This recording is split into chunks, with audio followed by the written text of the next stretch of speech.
اللہ کے رسول صلی اللہ علیہ وسلم سے مسلمان محبت کیوں نہ کرے؟ اپنی امت کے لیے وہ جتنا بے قرار ہے، پریشان ہے، تصور سے باہر کتنا بھی کوئی پریشان ہو سکتا ہے۔ تمہارے پاس وہ رسول آیا، مسلمان کو کچھ بھی تکلیف پہنچے تو تمہارا رسول تڑپ جاتا ہے، اس رسول سے امتی محبت کیوں نہ؟ اور وہ رسول مقام اور مرتبے میں کتنا بلند، کتنا اونچا کہ اس سے زیادہ محبت اور کسی سے کرنے کا کوئی سوال ہی نہیں اٹھتا۔ اس کائنات میں جتنے سارے انسان ہیں، آدم علیہ السلام سے لے کر کے قیامت کے قائم ہونے تک، تمام انسانوں میں اللہ کی نگاہ میں سب سے عظیم انسان اللہ کے رسول صلی اللہ علیہ وسلم نے اعلان کرتے ہوئے کہا، مجھے 5 چیزیں ایسی دی گئی ہیں مجھ سے پہلے کسی کو نہیں دی گئی۔ اس کے علاوہ جب اسراء اور معراج کے سفر پہ نکلے تو اللہ کے رسول صلی اللہ علیہ وسلم نے مسجد اقصیٰ میں سارے نبیوں کی امامت پر قیامت قائم ہوگی، لوگ اپنی قبروں سے نکل کھڑے ہوں گے۔ اس موقع پر جس کو فضیلت حاصل ہوگی وہ جناب محمد صلی اللہ علیہ وسلم، میں ہی پہلا شخص ہوں گا جس کی قبر سب سے پہلے پھٹے گی۔ قیامت قائم ہو گئی، حشر کے میدان میں آدم علیہ السلام سے لے کر کے قیامت قائم ہونے تک سارے انسان حشر کے میدان میں جمع ہیں۔ وہاں پہ سب سے زیادہ فضیلت کسے حاصل ہوگی؟ جناب محمد صلی اللہ علیہ وسلم۔ اب حساب کتاب شروع ہو گیا، اب جنتی جنت میں جا رہے ہوں گے، جہنمی جہنم میں جا رہے ہوں گے، وہاں پر بھی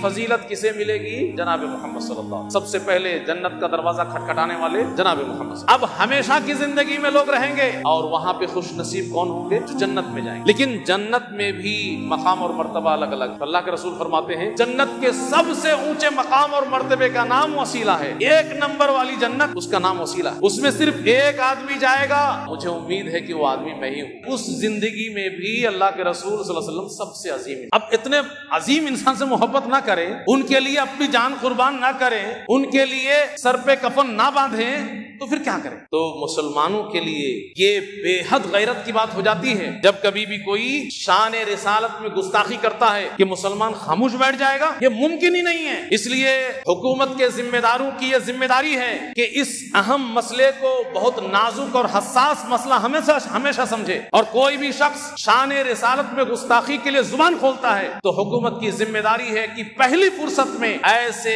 بد کرداروں کو اٹھا کر کے سلاخوں کے پیچھے ڈالے، ورنہ ملک کا ماحول خراب ہوگا، آپ کو پریشانی ہوگی، ہمیں بھی پریشانی ہوگی، سب کو پریشانی ہوگی۔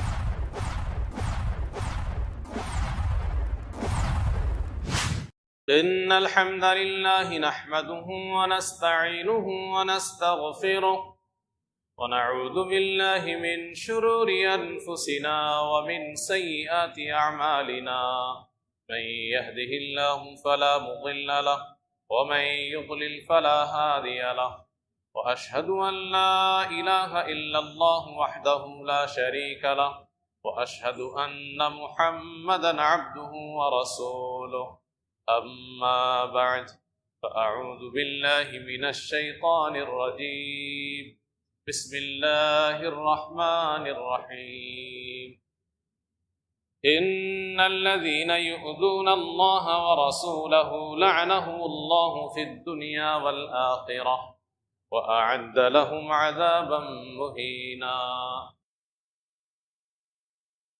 معزز حاضرین جمعہ اور سامعین کرام، ہر قسم کی حمد و ثنا، تعریف و توصیف، بزرگی و بڑائی اور عبادت و بندگی لائق و سزاوار ہے اللہ رب العالمین کے لیے، جو خالق کائنات ہے، مالک ارض و سما ہے، اور ہم سب کا رب۔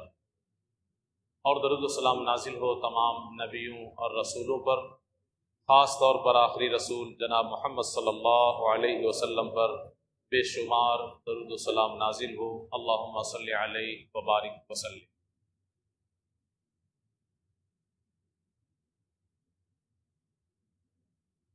ہمارے اس خوبصورت ملک کے اندر بعض شر پسندوں کی وجہ سے اور فتنہ پروروں کی وجہ سے وقتاً فوقتاً ماحول خراب ہوتا رہتا ہے۔ ہم سب مل کر کے دعا کریں اللہ رب العالمین سے کہ جو لوگ بھی شر پسند ہیں، فتنہ پرور ہیں، ہمارے اس ملک کے لوگوں کو 2 نظروں سے دیکھنا چاہتے ہیں، انہیں بانٹنا چاہتے ہیں، اللہ انہیں غارت کرے، انہیں برباد کرے، نیست و نابود کرے، ان سے زمین کو پاک کر دے۔ اسی تناظر میں جو ہمارے شہر کے اندر ابھی چند دنوں پہلے آپ نے ماحول کو خراب دیکھا، اور ساتھ ہی ساتھ پورے ملک ہی میں نہیں بلکہ پوری دنیا میں اس واقعے سے پہلے جو اصل سبب تھا اس کی وجہ سے بے چینی دیکھنے کو ملی۔ آج آپ کے بیچ میں کچھ اہم باتیں میں رکھنے جا رہا ہوں،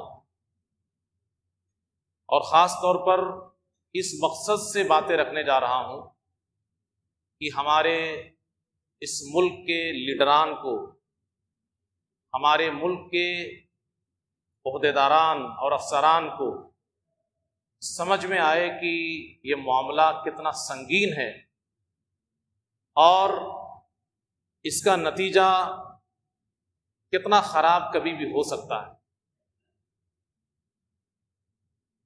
شان رسالت میں گستاخی کا معاملہ مذہب اسلام کے اندر بہت ہی نازک اور حساس معاملہ ہے۔ وہ کوئی ہلکا پھلکا نہیں ہے کہ جسے ہم یا ہمارے ملک کے لیڈران، عہدیداران اور افسران نظر انداز کر دیں۔ اس لیے بہت نازک اور اہم ہے کہ اللہ اور اس کے رسول کے تعلق سے اگر کسی نے زبان کھولا تو قرآن کریم کے اندر ایسے لوگوں کے خلاف جو باتیں کہی گئی ہیں وہ بہت ہی اہم ہیں، اور مسلمانوں کے لیے یقینی طور پر بڑی غیرت کی بات ہوتی ہے یہ، ان الذین یؤذون اللہ ورسولہ، جو لوگ اللہ کا برائی، اللہ کی برائی کریں اور اللہ کے رسول کی برائی کریں، لعنہم اللہ فی الدنیا، ایسے لوگوں پر اللہ کی لعنت دنیا میں بھی والآخرہ، اور آخرت میں بھی، وأعد لهم عذابا مہینا، اور ایسے لوگوں کے لیے اللہ رب العالمین نے رسوا کن عذاب تیار کر کے رکھا ہے۔ اللہ اور اس کے رسول صلی اللہ علیہ وسلم مسلمانوں کی نگاہ میں سب سے زیادہ محبوب اور سب سے زیادہ محترم ہے۔ اس لیے کوئی بھی انسان ہماری ذاتیات پہ حملہ کر سکتا ہے، ہمیں تکلیف پہنچا سکتا ہے، مسلمانوں کے بارے میں کچھ بھی کہہ سکتا ہے، لیکن اللہ اور اس کے رسول کے بارے میں اپنی زبان نہ کھولے۔ اللہ اور اس کے رسول کے بارے میں زبان کھولنے کا مطلب آپ اپنے لیے خطرات کو دعوت دے رہے ہیں۔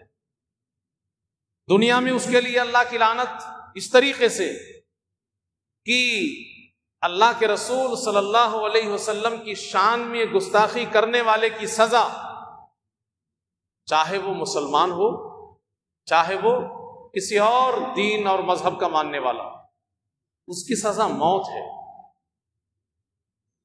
مسلمان اس چیز کو بالکل برداشت نہیں کر سکتا، ممکن ہی نہیں ہے، کوئی صورت نہیں ہے کہ مسلمان برداشت کرے۔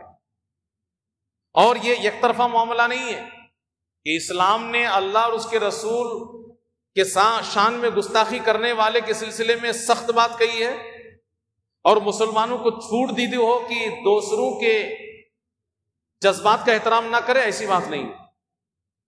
اسلام نے یہ بھی کہا ہے وَلَا تَسُبُّوا الَّذِينَ يَدْعُونَ مِن دُونِ اللَّهِ، کہ اے مسلمانوں تم لوگ بھی دوسروں کے جذبات کا خیال رکھو، دوسروں کے عقیدتوں اور ان کی محبتوں اور ان کے عقائد جن چیزوں کے ساتھ جڑے ہوئے ہیں ان کے ساتھ بدتمیزی کا معاملہ نہ کرو، برائی سے ان کا نام نہ لو، ان کے بارے میں برا بھلا مت کہو۔ جو اللہ کے علاوہ کو پکارتے ہیں، اللہ کے علاوہ کسی اور سے دلی محبت رکھتے ہیں، کسی اور سے عقیدت رکھتے ہیں، کسی اور کے ساتھ ان کے جذبات جڑے ہوئے ہیں، تو مسلمانوں کو بھی یہ حق حاصل نہیں ہے کہ ان کی گستاخی کرے ان کے شان۔ تو اسلام نے بیلنس کو برابر کر کے رکھا ہے کہ مسلمان دوسرے لوگوں کے جذبات کا احترام کرے، دوسرے لوگ جن چیزوں کی پوجا پاٹ کرتے ہیں ان کا نام بے ادبی کے ساتھ نہ لے، ان کی شان میں گستاخی مسلمان بھی نہ کرے، اور اگر دوسرا کوئی اللہ کی شان میں اور رسول اللہ صلی اللہ علیہ وسلم کی شان میں گستاخی کرتا ہے تو اس کے لیے بھی اسلام نے سخت سزا کا اعلان کیا ہے۔ اس کی کئی مثالیں موجود ہیں کہ اللہ کے رسول صلی اللہ علیہ وسلم کی شان میں گستاخی کرنے والے، اللہ کے رسول صلی اللہ علیہ وسلم کو سب و شتم کرنے والے، برا بھلا کہنے والے کو سزائے موت دی گئی، سزائے موت دی گئی۔ آپ سمجھ سکتے ہیں کہ معاملہ کتنا سنگین ہے۔ اس لیے بھی سنگین ہے کہ ایک انسان جس چیز سے محبت کرتا ہے اس کے بچاؤ کے لیے اپنی جان تک دینے کے لیے تیار رہتا ہے۔ مثال کے طور پر اپنے ماں باپ، اپنی بیوی، بال بچے، ان کے اوپر کوئی ہاتھ ڈال کے دیکھ لے، انسان اپنے آپ کو کنٹرول ہی نہیں کر پاتا۔ کوئی ان کی عزت کے ساتھ کھلواڑ کرے، کوئی انسان اپنے آپ کو کنٹرول نہیں کر پاتا ایسے معاملے، وہ بھڑک اٹھتا ہے، وہ کسی انجام کی پرواہ نہیں کرتا۔ بظاہر جو لوگ بزدل بھی لگتے ہیں وہ بھی لڑ جاتے ہیں، بھڑ جاتے ہیں۔ کیوں؟ اس لیے کہ اس کی محبوب چیز کے ساتھ کھلواڑ ہو رہا ہے، بچے کا معاملہ ہو، بیوی کا معاملہ ہو، ماں باپ کا اور اپنے قریبی کا معاملہ ہو۔ لیکن اللہ اور اس کے رسول مسلمانوں کی نگاہ میں ان سے بھی زیادہ قریبی ہیں، ان سے بھی زیادہ محبوب ہیں۔ اب مسلمان کیسے برداشت کر لے؟ اس لیے حکومت کے ذمہ داروں کو اس نزاکت کا خیال رکھنا پڑے گا۔ دیگر مذاہب کے لوگوں کو اس اہم نقطے کو جاننا پڑے گا اور اس معاملے میں انہیں احتیاط برتنا پڑے گا، ورنہ ان کو دقت ہو سکتی ہے کبھی بھی۔ اللہ نے اعلان کیا ہے قرآن کہ اللہ اور اس کے رسول مسلمانوں کی نگاہ میں کتنے محبوب ہیں؟ کہا کہ پوری دنیا سے زیادہ محبوب ہیں، اور ایک مسلمان کی ذمہ داری ہے کہ سب سے زیادہ محبت اللہ اس کے رسول سے کرے۔ قل ان کان آباؤکم وابناؤکم واخوانکم وازواجکم وعشیرتکم واموال اقترفتموها وتجارۃ تخشون کسادها ومساکن ترضونها۔ اب کیا چیز چھوٹی ہے؟ دنیا کی ہر وہ چیز اس میں شامل ہے جس سے انسان کو محبت ہوتی ہے، فطری طور پر جس سے محبت ہوتی ہے، بناوٹی نہیں۔ تمہارے باپ، تمہارے بیٹے، تمہارے بھائی، تمہاری بیویاں اور شوہر، تمہارے خاندان، کنبے، قبیلے، رشتہ دار، کسی سے بھی جس سے تمہارا تعلق ہو، تمہارے مال جسے بہت خیال کر کے تم محفوظ کر کے رکھتے ہو، اور تمہارے گھر، بنگلہ، ٹھکانہ، یہ ساری کی ساری چیزیں جس سے انسان کو فطری طور پہ محبت ہوتی ہے، ان سب کا نام لینے کے بعد اللہ کہتا ہے کہ اے نبی کہہ دیجئے یہ ساری کی ساری چیزیں اللہ اور اس کے رسول صلی اللہ علیہ وسلم کی محبت پہ بھاری نہیں ہو سکتی۔ اگر تمہاری نگاہ میں بھاری ہو جائے، ان چیزوں سے زیادہ محبت تمہیں ہونے لگے اللہ اور اس کے رسول سے کہیں زیادہ، تو اللہ رب العالمین نے عذاب کی دھمکی دی۔ فتربصوا، مسلمانوں کو دھمکی دی گئی ہے کہ اللہ کی محبت اور رسول صلی اللہ علیہ وسلم کی محبت پہ یہ محبت اگر بھاری پڑ جائے تو اللہ کے عذاب کا انتظار کرو۔ ایمان جو ہماری سب سے قیمتی چیز ہے اس کائنات میں، ایک مسلمان کی ایمان، اس ایمان کی بقا بھی جناب محمد صلی اللہ علیہ وسلم کی محبت میں. نبی کی محبت نہیں تو ایمان بھی آپ کا صحیح سالم ہے. لا یؤمن احدکم حتی اکون احب الیہ من والدی وولدی والناس اجمعین. تم میں سے کوئی مومن ہی نہیں ہو سکتا یہاں تک کہ میں اس کی نگاہ میں زیادہ محبوب نہ ہو جاؤں، مجھ سے زیادہ محبت نہ کرے. کس سے زیادہ؟ اپنے باپ سے بھی زیادہ، اپنی اولاد سے بھی زیادہ، دنیا کے تمام لوگوں سے زیادہ. رسول اللہ صلی اللہ علیہ وسلم سے اگر محبت نہیں ہے تمہیں، لا یؤمن احدکم، تو تمہارا ایمان پورا نہیں. حضرت عمر فاروق رضی اللہ عنہ سے پوچھا گیا، حضرت عمر فاروق رضی اللہ عنہ نے کہا کہ اللہ کے رسول صلی اللہ علیہ وسلم، مجھے دنیا کی تمام چیزوں سے زیادہ آپ سے محبت ہے، اپنے باپ سے بھی زیادہ، اپنی اولاد سے بھی زیادہ، اپنی بیوی سے بھی زیادہ، اپنی جائیداد سے بھی زیادہ، حکومت سلطنت سب کچھ سے زیادہ آپ سے محبت ہے، لیکن اپنے آپ سے زیادہ محبت کرتا ہوں. میں اپنے آپ سے زیادہ محبت کرتا ہوں، اپنی جان سے، اس کے بعد آپ سے. جو ان کے دل میں بات تھی انہوں نے کہہ دی. میں اپنے آپ سے زیادہ محبت کرتا ہوں، اس کے بعد محمد صلی اللہ علیہ وسلم سے. عمر کو بھی اللہ کے رسول صلی اللہ علیہ وسلم نے کہا کہ ابھی ایمان مکمل نہیں. اپنے آپ سے بھی زیادہ اللہ کے رسول صلی اللہ علیہ وسلم سے محبت کرنی پڑے گی ایک مسلمان کو. اور عمر فاروق رضی اللہ عنہ نے اس کے بعد جب اپنے دل سے پوچھا تو دل سے آواز آئی کہ ہاں، عمر اپنی جان قربان کر سکتا ہے، رسول اللہ صلی اللہ علیہ وسلم کی جان پہ آنچ نہیں آنے دے. اور کہا کہ اللہ کے رسول صلی اللہ علیہ وسلم، اب دل سے آواز آ گئی ہے کہ عمر اپنی جان سے بھی زیادہ اللہ کے رسول صلی اللہ علیہ وسلم سے محبت کرتا ہے. تب اللہ کے رسول صلی اللہ علیہ وسلم نے الآن یا عمر، ہاں اب ایمان تمہارا پورا ہے، مضبوط ہے، مکمل ہے. اور اللہ کے رسول صلی اللہ علیہ وسلم سے مسلمان محبت کیوں نہ کرے؟ اپنی امت کے لیے وہ جتنا بے قرار ہے، پریشان ہے اور بے چین ہے، تصور سے باہر کتنا بھی کوئی پریشان ہو سکتا ہے. لقد جاءکم رسول من انفسکم عزیز علیہ ما عنتم حریص علیکم بالمؤمنین رؤوف الرحیم. تمہارے پاس وہ رسول آیا کہ تمہیں کوئی بھی پریشانی ہو تو اس کو بہت تکلیف ہوتی. مسلمان کو کچھ بھی تکلیف پہنچے تو تمہارا رسول تڑپ جاتا ہے، چاہے وہ تکلیف چھوٹی ہو چاہے وہ تکلیف بڑی ہو. تو اس رسول سے امتی محبت کیوں نہ کرے؟ اور وہ رسول مقام اور مرتبے میں کتنا بلند، کتنا اونچا کہ اس سے زیادہ محبت اور کسی سے کرنے کا کوئی سوال ہی نہیں اٹھتا.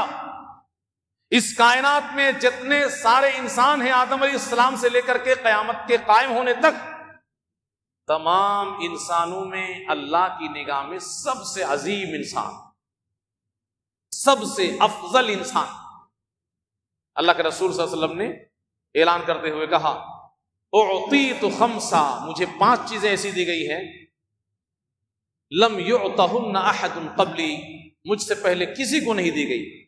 یہ آپ کی عظمت کی دلیل ہے کہ اس پوری کائنات میں سب سے عظیم انسان جناب محمد صلی اللہ علیہ وسلم. آپ سے پہلے کسی کو وہ 5 چیزیں نہیں ملی. یہ آپ کی عظمت کی دلیل ہے کہ صرف آپ کو ملی. جب پہلے نہیں ملی کسی کو تو بعد میں ملنے کا تو سوال ہی نہیں اٹھتا. نبوت اور رسالت کا سلسلہ ختم ہو چکا ہے. اس کائنات میں سب سے افضل جماعت کون ہے؟ نبیوں کی جماعت. تو جب نبیوں کی جماعت کا سلسلہ ختم ہو گیا تو پھر بعد میں کسی کو وہ چیزیں ملنے والی ہیں؟ نہیں ملنے والی. 5 چیزیں صرف جناب محمد صلی اللہ علیہ وسلم کو اس دنیا کی زندگی میں ملی. اس کا مطلب ہے کہ آپ سب سے عظیم انسان. اس کے علاوہ جب اسراء اور معراج کے سفر پہ نکلے تو اللہ کے رسول صلی اللہ علیہ وسلم نے مسجد اقصی میں سارے نبیوں کی امامت فرمائی. نبیوں کی امامت فرمائی. یہ بھی ایک دلیل ہے کہ اس پوری کائنات میں سب سے عظیم انسان جناب محمد صلی اللہ علیہ وسلم. قیامت قائم ہوگی، لوگ اپنی قبروں سے نکل کھڑے ہوں گے. اس موقع پر جس کو فضیلت حاصل ہوگی وہ جناب محمد صلی اللہ علیہ وسلم. انا اول من ينشق عنه القبر، میں ہی پہلا شخص ہوں گا جس کی قبر سب سے پہلے پھٹے گی. جناب محمد صلی اللہ علیہ وسلم نے فرمایا. قیامت قائم ہو گئی. حشر کے میدان میں دنیا کے اولین اور آخرین کا اجتماع ہو گیا ہے. آدم علیہ السلام سے لے کر کے قیامت قائم ہونے تک سارے انسان حشر کے میدان میں جمع ہے. وہاں پہ سب سے زیادہ فضیلت کسے حاصل ہوگی؟ جناب محمد صلی اللہ علیہ وسلم. کیسے؟ 1000 سال تک لوگ پریشان پھر رہے ہوں گے، حساب نہیں ہوگا. لوگ دوڑے دوڑے جائیں گے نبیوں کے پاس، آدم علیہ السلام کے پاس جائیں گے، ابراہیم علیہ السلام کے پاس جائیں گے، عیسیٰ علیہ السلام کے پاس، موسیٰ علیہ السلام کے پاس. سب لوگ کہیں گے کہ نہیں، اللہ سے میں سفارش نہیں کر سکتا.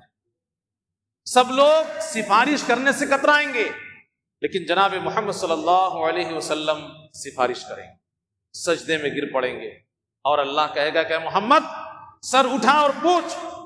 کیا پوچھتا ہے؟ سوال کر، کیا سوال کرتا ہے؟ اللہ کے رسول صلی اللہ علیہ وسلم کہیں گے کہ لوگوں کا حساب و کتاب ہے. 1000 سال تک لوگ پریشان ہوں گے، اس کے بعد حساب و کتاب شروع ہوگا. اسی کو شفاعت کبریٰ کہا گیا ہے، بڑی شفاعت. اور یہ بھی آپ صلی اللہ علیہ وسلم کی 5 خصوصیات میں سے ایک ہے. اوتیت الشفاعۃ، مجھے شفاعت کا حق دیا گیا ہے. ٹھیک ہے، اب حساب کتاب شروع ہو گیا. کون جنت میں جائے گا، کون جہنم میں جائے گا، سب کی تقسیم ہو گئی. اب جنتی جنت میں جا رہے ہوں گے، جہنمی جہنم میں جا رہے ہوں گے. وہاں پر بھی فضیلت کسے ملے گی؟ جناب محمد صلی اللہ علیہ وسلم. انا اول من یقرع باب الجنہ.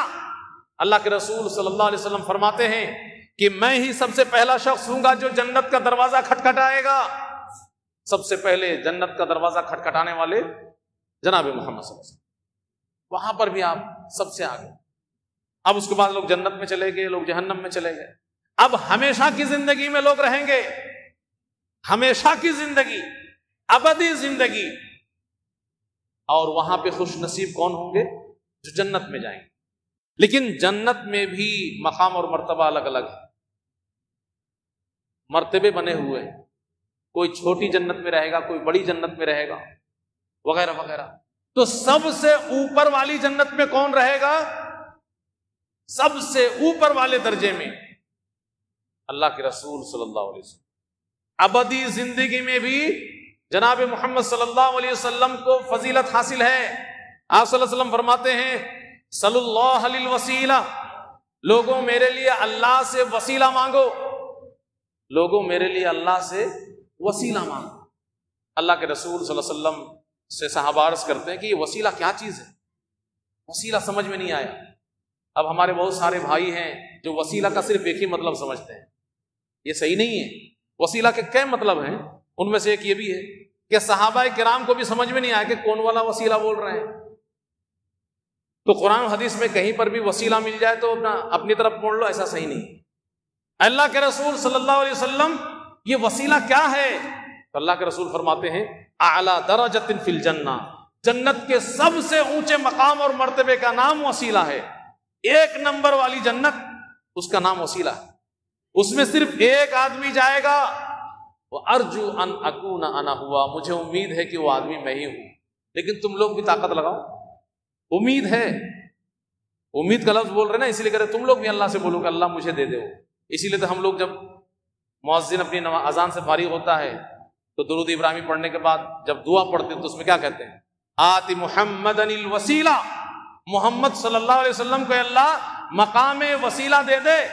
جو سب سے اونچی والی جنت ہے وہ والی جنت محمد صلی اللہ علیہ وسلم کو دے دے. تو پوری امت سفارش میں لگی ہوئی ہے.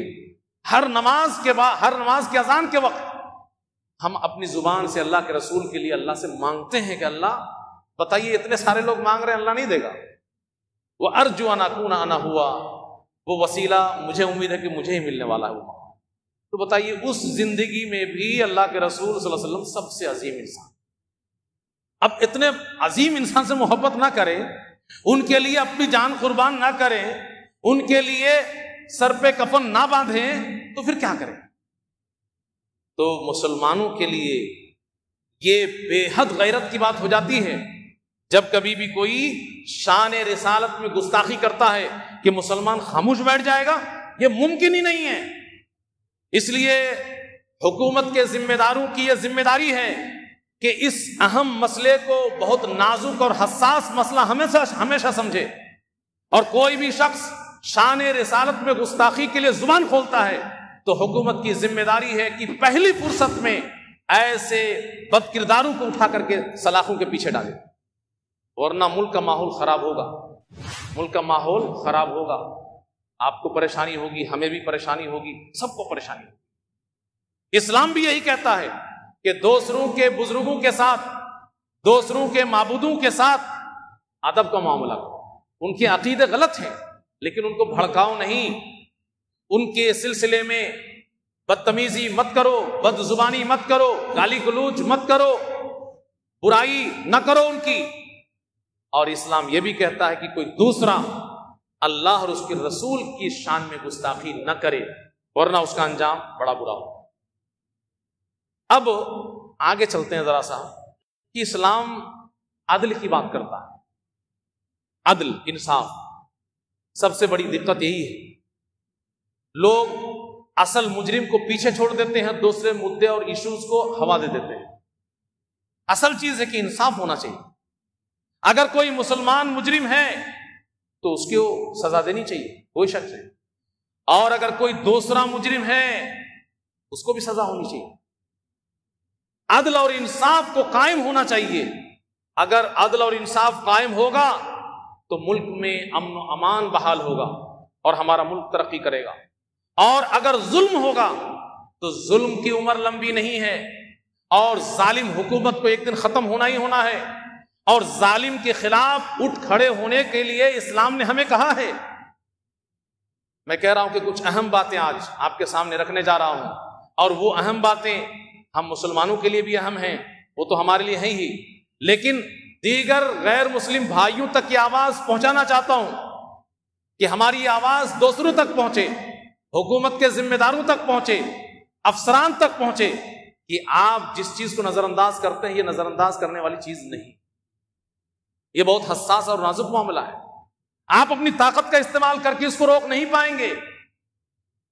طاقت کے بل بوتے پر معاملہ رکنے والا نہیں ہے، بلکہ یہاں پہ صرف اور صرف ضرورت ہے انصاف کرنے۔ آپ انصاف کریں، عدل کریں۔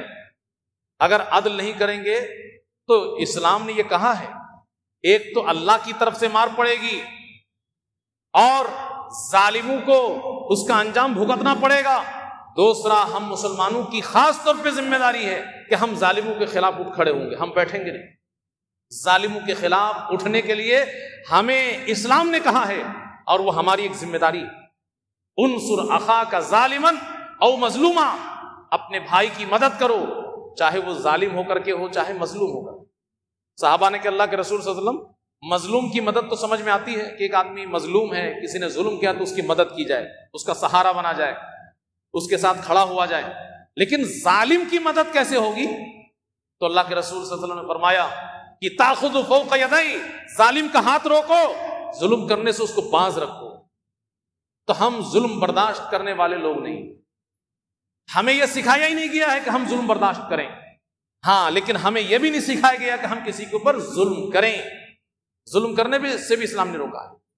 اسلام تو کہتا ہے کہ انصاف کرو، اس انصاف سے کام لو، عدل سے کام لو، اگرچہ اپنے خلاف بھی کہنا پڑے تو کہو، کرنا پڑے تو کرو۔ اسلام یہاں تک بولتا ہے یا ایھا الذین آمنوا کونوا قوامین بالقسط شہداء للہ، کہ تم لوگ انصاف کو قائم کرنے والے بن جاؤ، ایمان والو، مسلمانوں، عدل و انصاف کو قائم کرو، اگرچہ اپنے خلاف ہی کارروائی کرنے پڑے تب بھی، ولو علی انفسکم، اپنے خلاف کارروائی کرنا پڑ جائے تب بھی کر دو لیکن انصاف کرو۔ اسلام کی انصاف اتنا پیارا ہے۔ ابل والدین، ماں باپ کے خلاف جانا پڑ جائے چلے جاؤ ماں باپ کے خلاف، والاقربین، رشتہ داروں کے خلاف، دوستوں کے خلاف جانا پڑ جائے چلے جاؤ لیکن انصاف کرو۔ کسی مالدار کا چہرہ مت دیکھو، ان یکن غنیا او فقیرا، اور کسی فقیر پہ ترس کھا کر کے اس کا ساتھ مت دے دو، جس کا جو حق ہے وہ دو۔ انصاف کرنے کے لیے اسلام بولتا ہے۔ اسلام تو یہاں تک بولتا ہے انصاف کرنے کے لیے، وَلَا يَجْرِمَنَّكُمْ شَنَآنُ قَوْمٍ، کسی قوم کی دشمنی تمہیں ہرگز نہ ابھار دے اس بات پر کہ تم ان کے ساتھ ظلم کر دو۔ وَلَا يَجْرِمَنَّكُمْ شَنَآنُ قَوْمٍ عَلَىٰ أَلَّا تَعْدِلُوا، اسلام عدل و انصاف کو اتنی مضبوطی کے ساتھ قائم کرنے کے لیے بولتا ہے کہ کوئی دشمن قوم بھی ہے لیکن اس کی بات صحیح ہے تو صرف دشمنی کی بنیاد پر اس کے خلاف فیصلہ نہیں جانا چاہیے. اگر اس کے حق میں فیصلہ ہونا ہے تو اس کے حق میں فیصلہ کرو. یہ نہیں کہ وہ ہماری دشمن قوم ہے, اس نے ہمارے ساتھ ایسا کیا ویسا کیا, اس لیے ان کے ساتھ ظلم کر بیٹھو یا اس کے خلاف فیصلہ سنا دو. نہیں, وَلَا يَجْرِمَنَّكُمْ شَنَآنُ قَوْمٍ عَلَىٰ أَلَّا تَعْدِلُوا, اگر تمہارے دشمن لوگ بھی سامنے کھڑے ہیں اور فیصلہ ان کے حق میں جا رہا ہے تو انہی کے حق میں فیصلہ کرو. اسلام یہ سکھاتا ہے. اسلام نے عدل و انصاف کا جو معاملہ رکھا ہے اتنی مضبوطی کے ساتھ رکھا ہے کہ پوری دنیا کو انگلی رکھنے کی جگہ ہی نہیں دی. اسلام نے انگلی رکھ ہی نہیں سکتا. ایک مشہور واقعہ آپ نے سنا ہوگا کہ مخزومیہ قبیلہ کی ایک نامی گرامی قبیلہ ہے, اس کی ایک خاتون فاطمہ نامی خاتون نے چوری کر لی تھی. اب اسلام کا حکم ہے کہ چور کا ہاتھ کاٹا جائے, سزا یا فیصلہ. لیکن لوگوں کو لگا کہ یہ نامی گرامی خاندان ہے, ان کا ہاتھ کاٹ دیا جائے گا تو ان کی بدنامی ہو جائے گی, ناک کٹ جائے گی. اس لیے کیا کیا, اللہ کے رسول صلی اللہ علیہ وسلم اسامہ بن زید کو بہت چاہتے تھے. لوگوں نے ان کو بیچ میں ڈال دیا کہ اللہ کے رسول سے کہو, تم ہی کہہ سکتے ہو, تم کو اللہ کے رسول بہت چاہتے ہیں. کہنا کہ اللہ کے رسول اس معاملے میں نرمی کی جائے, ان کا ہاتھ نہ کاٹا جائے. اسامہ بن زید نے لوگوں کی باتوں میں آ کر کے کہہ دیا. اللہ کے رسول صلی اللہ علیہ وسلم کا چہرہ لال ہو گیا غصے کے مارے, اور اس کے بعد کہا کہ اسامہ اتنی جرأت اور ہمت کیسے ہوئی تمہاری کہ اللہ کے حد میں بات کرنے کے لیے آئے ہو, اللہ کے قانون میں روڑا اٹکانے کے لیے قدم بڑھائے ہو تم. یاد رکھو تم سے پہلے کی امتیں اسی وجہ سے برباد ہو گئیں کہ ان کے یہاں دو رخی پالیسی تھی. قانون سب کے لیے برابر نہیں تھا جیسا کہ آج نہیں ہے. اگر کوئی شریف زیادہ مجرم ہوتا تو اس کے لیے ہیلے بہانے تلاش کیے جاتے, اور کوئی عام آدمی ادنا آدمی مجرم ہوتا تو اس کے لیے سارے قانون نافذ کر دیے جاتے, جیسے کہ آج ہو رہا ہے. اپنوں کے لیے کوئی قانون نہیں ہے, نیتاؤں کے لیے کوئی قانون نہیں ہے, پاورفل آدمی کے لیے کوئی قانون نہیں ہے, اور عام جنتا کے لیے سارے قوانین کی لسٹ بھری پڑی. تو اسلام نے سب کے لیے قانون نافذ کیا ہے برابری کے ساتھ, عدل و انصاف کے ساتھ. یہاں تک کہ اسلام اپنے جسم کے اوپر بھی عدل و انصاف کی بات کہتا ہے. آنکھ کا بھی حق ہے, اس کے لیے بھی انصاف کی بات کہتا ہے. جسم کا بھی حق ہے, اس کے لیے بھی انصاف کی بات کہتا ہے. اسلام وہ مذہب نہیں ہے کہ ہر ٹائم اللہ اللہ اللہ اللہ مسجد میں پڑے رہو, نہیں. اسلام سب کے ساتھ عدل کی بات کرتا ہے. حضرت ابو الدرداء کا واقعہ بڑا مشہور ہے کہ سلمان اور ابو الدرداء کو اللہ کے رسول صلی اللہ علیہ وسلم نے بھائی بھائی بنایا. تو سلمان ابو الدرداء کے گھر گئے تو ام الدرداء جو ابو الدرداء کی بیوی ہے دیکھا کہ بڑا پراگندہ ہے, بجھی ہوئی ہے. تو پوچھا کہ تم نے یہ کیا حال بنا رکھا اپنا, اپنے شوہر کے لیے تمہیں بن سنور کے رہنا چاہیے, اچھے سے رہنا چاہیے. تو اس نے کیا کہا کہ ارے ابو الدرداء کو تو دنیا سے کوئی مطلب ہی نہیں, ہم سے کوئی مطلب نہیں ہو سکتا, بس اس کو اللہ کی عبادت سے مطلب ہے. ابو الدرداء جب آئے تو سلمان نے کہا کہ کھانا وانا پیش کیا. تو ابو الدرداء نے کہا میں روزہ سے ہوں, دیندار ہے بہت زیادہ, میں روزہ سے ہوں.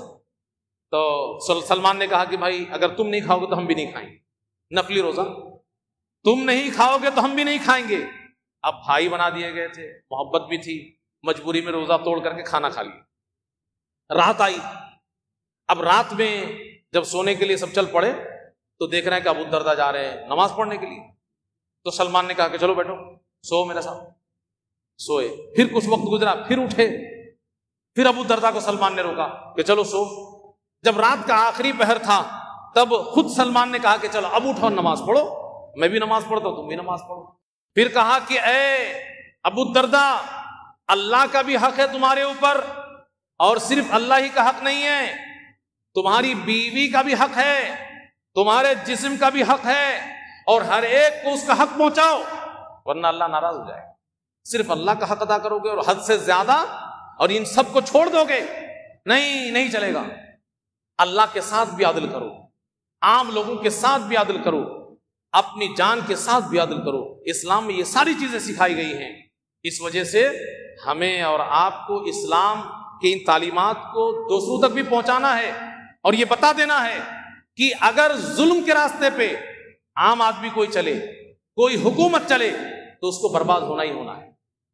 اگر ظلم کریں گے ہمارے عہدیداران, حکومت کے ذمہ داران, ہماری عدالتیں انصاف نہیں کریں گی, تو پھر ہمارے ملک میں امن و امان بحال ہو ہی نہیں سکتا، ہمارا ملک ترقی کر ہی نہیں سکتا، اور ہمارا ملک بربادی کے کگار پہ چلا جائے۔ اگر ہم لوگ نہیں لے جائیں گے تو اللہ کی طرف سے مار آئے گی، کسی بھی شکل میں مار آ سکتی ہے۔ کیوں؟ اس لیے کہ اللہ رب العالمین کا یہ بھی اعلان ہے، نبی نے کہا ہے اتق دعوت المظلوم، مظلوم کی دعا سے، بد دعا سے بچو۔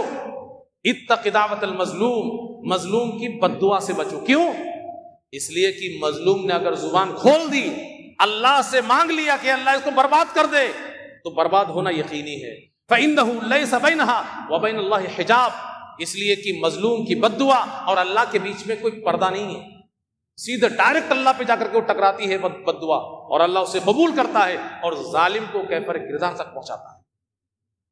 تو اس لیے ان تمام معاملات کو دیکھتے ہوئے اور اسلامی تعلیمات کو دیکھتے ہوئے ہماری حکومت کی ذمہ داری ہے، افسران کی ذمہ داری ہے کہ عدل و انصاف سے کام لیا جائے، اور جو لوگ بھی شر پسند لوگ ہیں، جو ٹیلی ویژن پہ بیٹھ کر کے ایک دوسرے کو لڑانے کی باتیں کرا کرتے ہیں، پورے ملک کے ماحول کو بگاڑنے کی کوشش کرتے ہیں، ان سب کو پکڑ کر کے سلاخوں کے پیچھے کریں، اس میں چاہے مسلمان ہو چاہے کوئی غیر مسلم ہی کیوں نہ ہو۔ اور اگر ایسا نہیں ہوگا تو پھر ہمارے ملک میں بدامنی پھیلے گی، بے چینی پھیلے گی، خانہ جنگی ہوگی، اور اس طریقے سے ہمارا ملک ترقی نہیں کر پائے گا، ہمارا ملک برباد ہو جائے گا۔ اللہ رب العالمین سے دعا کریں کہ اللہ رب العالمین ہمارے ملک کو محفوظ کر دے ہر شریر کے شر سے اور ہر فتنہ پرور کے فتنہ انگیزی سے۔ اللہ رب العالمین ہمارے ملک میں امن و امان کو بحال کر دے، ہمارے ملک کے جتنے بھی عوام ہیں، جس دین کو بھی ماننے والے ہیں، سب کو بھائی بھائی بن کر کے ایک انسان کے رشتے میں بندھ کر کے محبت کے ساتھ جینے کی توفیق عطا فرمائے۔ اللہ رب العالمین ہمارے ملک کو سرسبز و شاداب کر دے، خوب ترقی دے، اور ہمیں امن و سکون کے ساتھ اس ملک کے اندر زندگی گزارنے کی اللہ رب العالمین توفیق عنایت فرمائے۔